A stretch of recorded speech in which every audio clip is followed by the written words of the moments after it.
That was good work. That's some good work. I thought that was pretty good. Yeah, good work. I thought it was. Good work. Yeah, everybody had their moments, bro. Yeah, good work. Ain't that the truth? Good Everybody work. had their moments. Good work. That's the tag team thing you had to get used to Juice, yeah. when you feed off of Each other, yeah.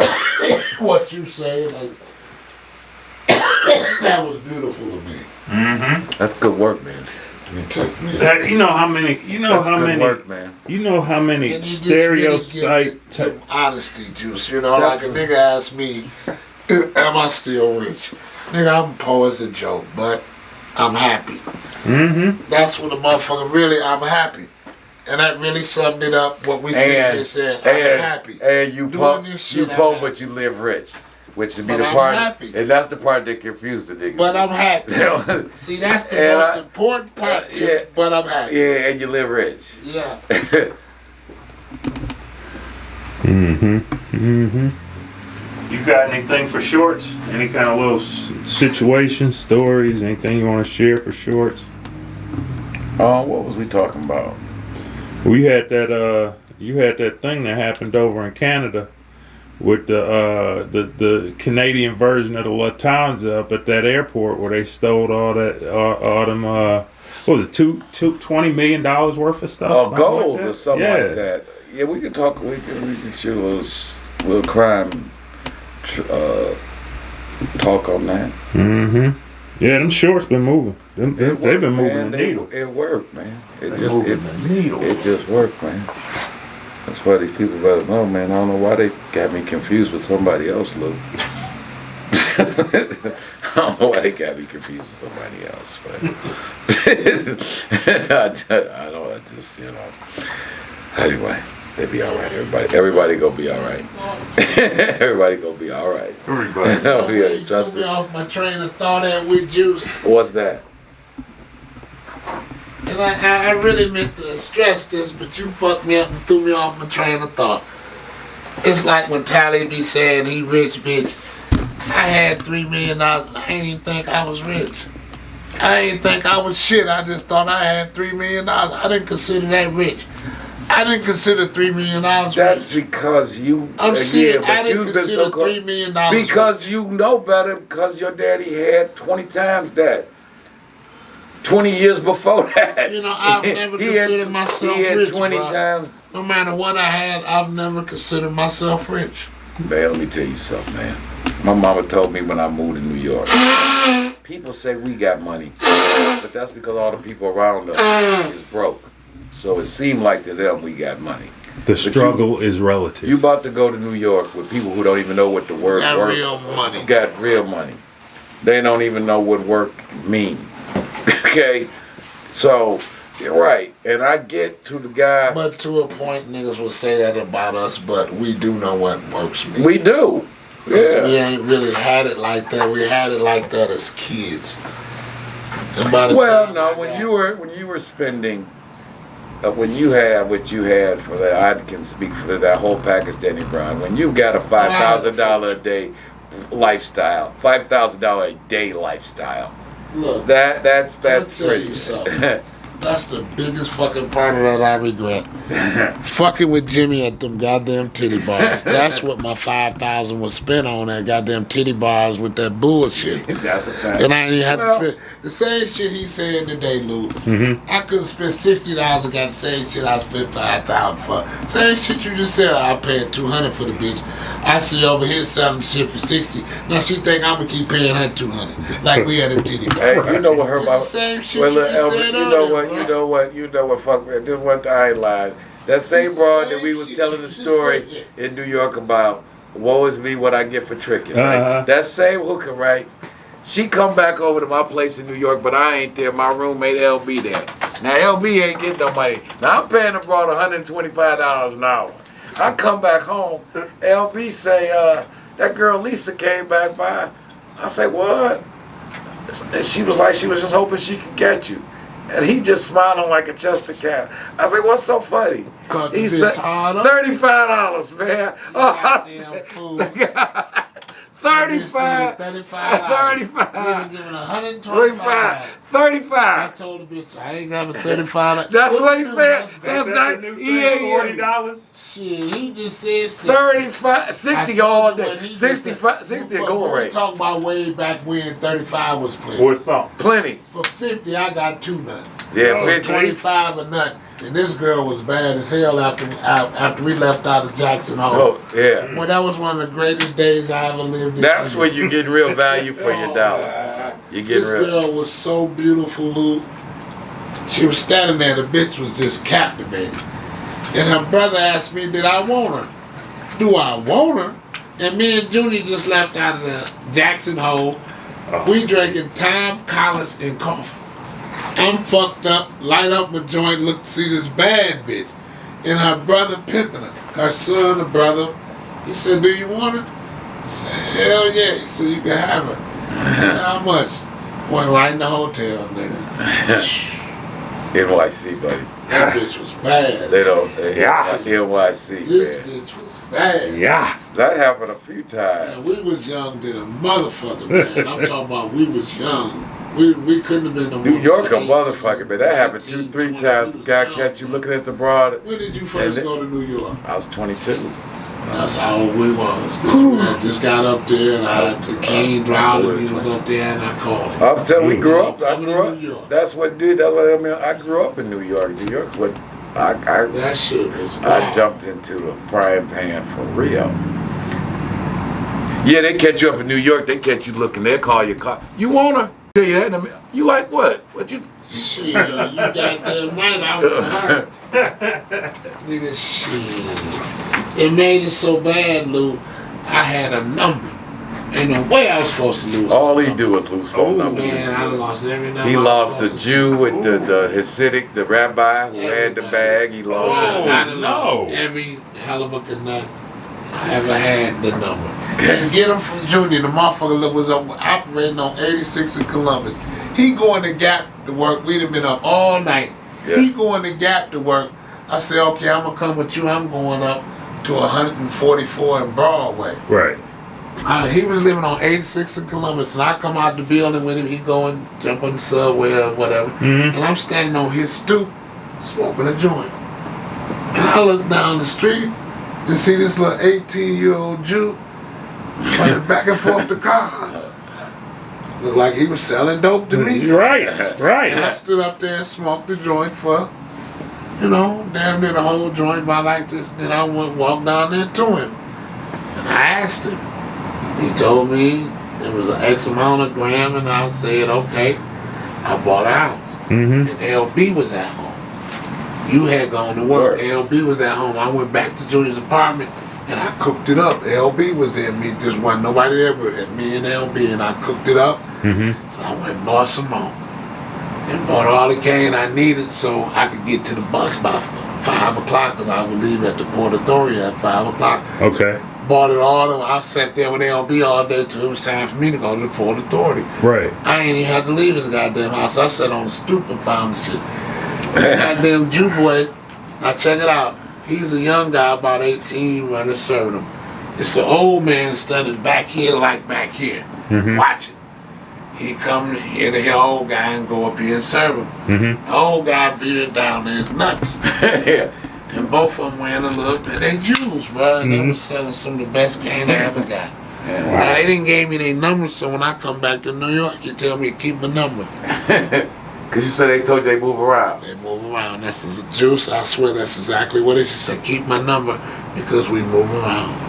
And nigga, when I lost that number and came back and I went know you there was looking sick. for him at Junior's, I never saw him there again.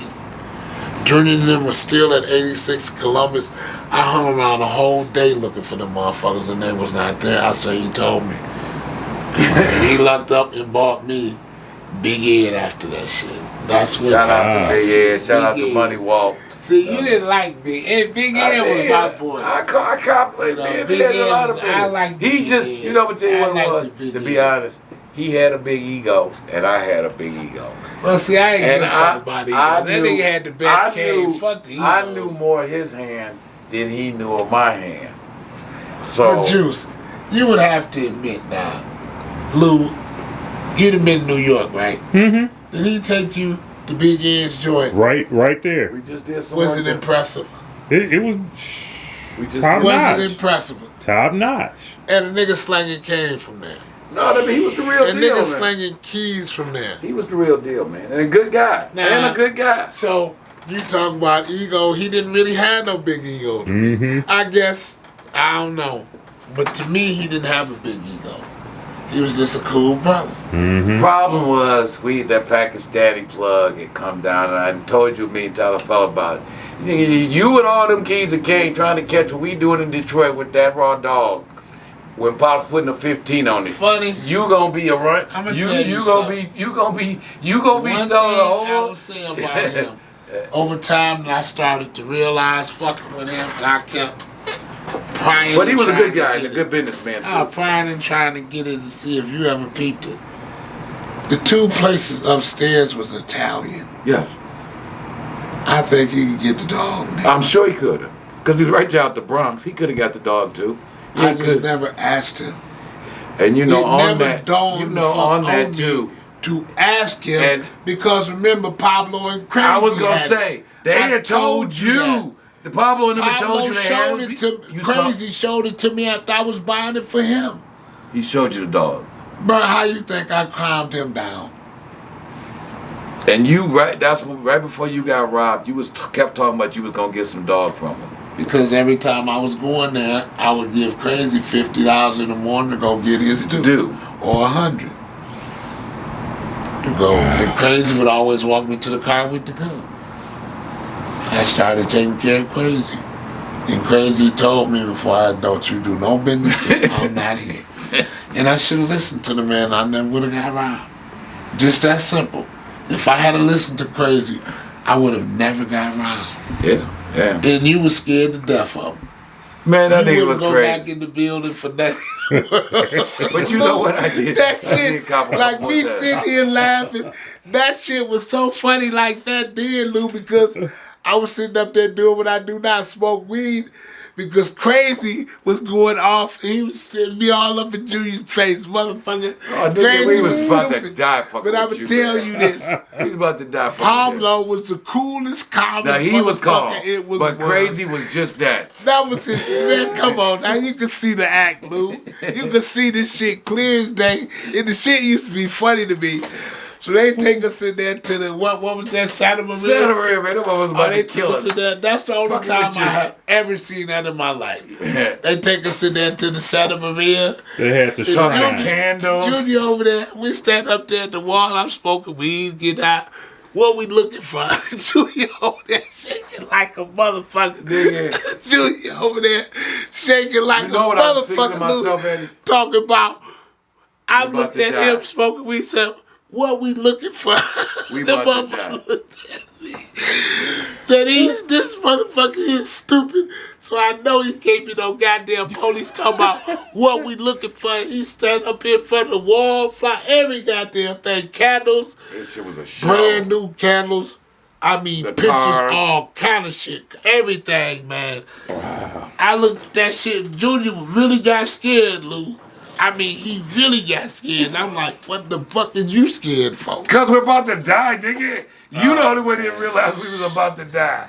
I ain't never see that. I didn't see that movie. That shit was I funny. did. I saw the movie, nigga. I was trying to give you the preview, nigga. We're not leaving here. Cause this man that fucked around. We came over here unannounced. The people got all this cane in here. We ain't had no meeting. We ain't sent no warning. We didn't show it up Look, unannounced. I grabbed the crackhead. He told him, I'm his cousin. Well, goddamn it, come on, I'm Your cousin, but yet you don't speak Spanish. And Don't they worry all about Dominican and Colombian. Hey, I'm black enough. You look the part. See, that's the part you don't know. I'm black enough. That motherfucker look at himself, looked at me, you black enough, you my cousin. Man, we same people, same people. Same people. Same people. How That's many just, times? This my How many cousin. times have they asked you? You from Africa, right? man, same people. And I be like, yeah.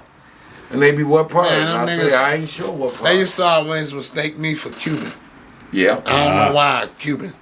They used to always think I was Cuban. Yeah, a lot of dark skinned Cubans. A lot of Yeah. I guess that's why.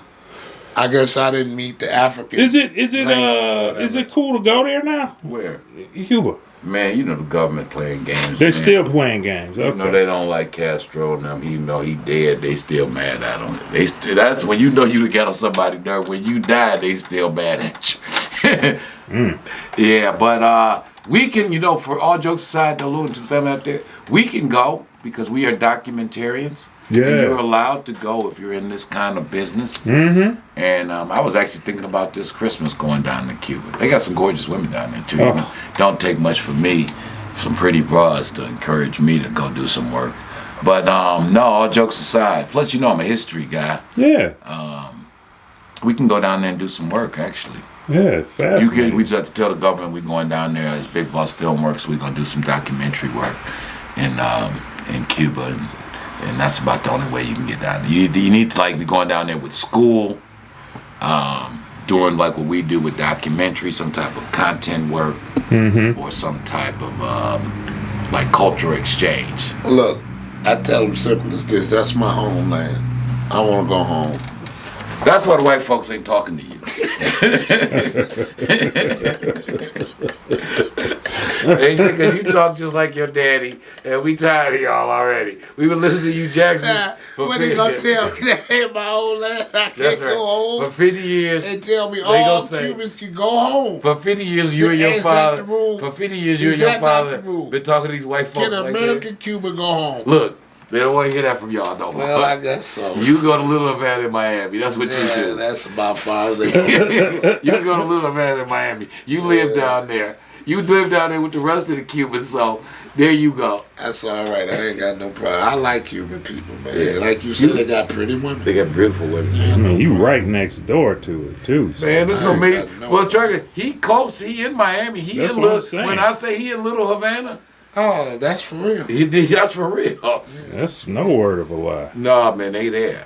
And when that holiday coming up, no, see, they don't really celebrate Cinco de Mayo. That's more that's Mexican. That's Mexican. They don't fuck with that. Man. Shout out to on that though. Al gonna be in town. You'll be at.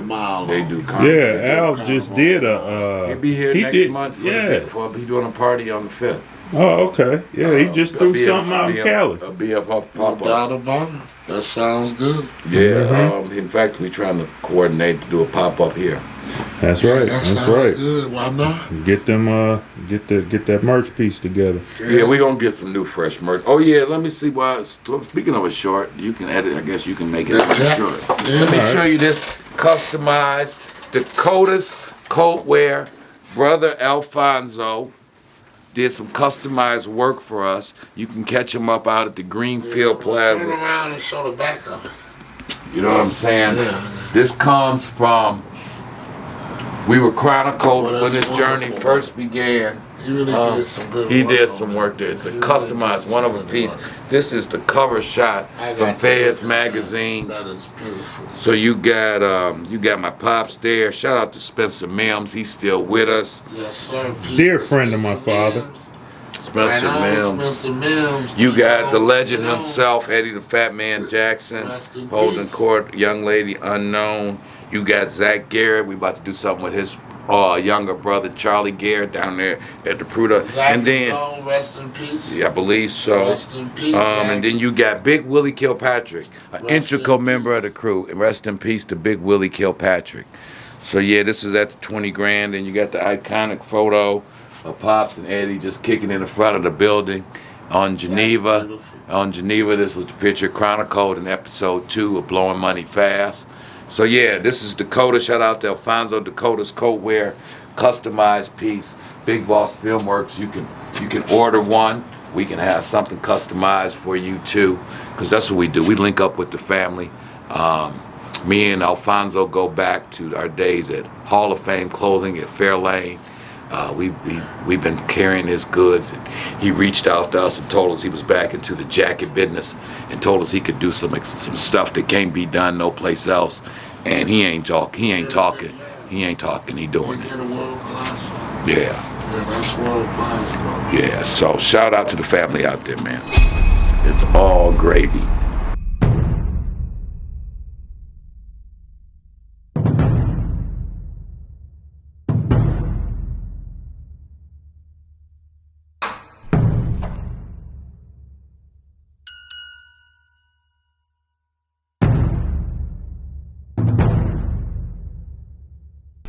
we can make a movie. I was like, If they can do it. if they can do this and it's at Blockbuster. Now, I know nothing about cinematography or nothing. I just watch movies, right? I know nothing about it. I know nothing that you have any interest in films. No, we were in clothes, We were garments. deep into the retail world and on a whole different grind.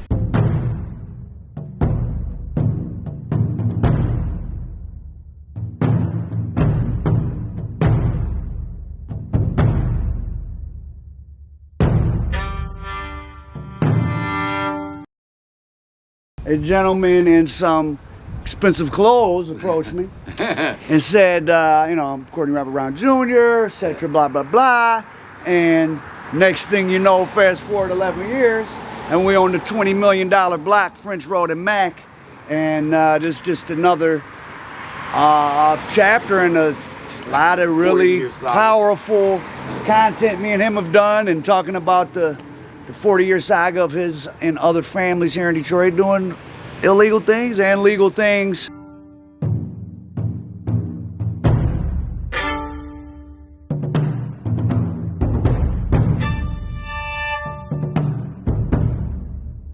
You can't talk about that era without talking about the biggest real name of that era, at least around here, meaning where he was in Southfield, Right. without talking about Eddie and Courtney. Yeah. And at that point, I knew about Eddie and Courtney from reading that famous front page story as a newspaper from my research, but I didn't really know the ins and outs or the particulars. And he started to school me on it. So then when I had an opportunity to hook up with the real deal Holyfield, it's like they're gonna color it up even more. And The rest became history. So.